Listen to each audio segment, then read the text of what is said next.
Hello everyone, welcome back to our channel. In this video, I'll show you how to unfollow an artist on Spotify. First, open Spotify on your computer.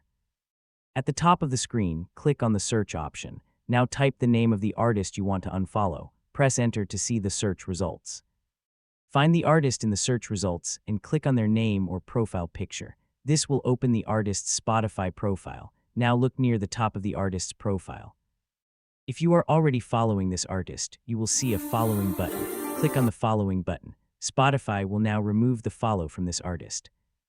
The button may change back to follow, which means you have successfully unfollowed the artist. You can also use the search option again to find the artist and confirm that you are no longer following them. If you change your mind later, you can simply click the follow button again to follow the artist. So let's quickly recap. Open Spotify, use search to find the artist, open their profile and click following. After clicking it, the artist will be unfollowed from your Spotify account.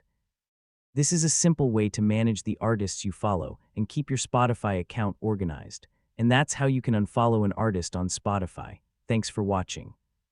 If this guide was helpful, don't forget to like the video and subscribe for more Spotify tutorials.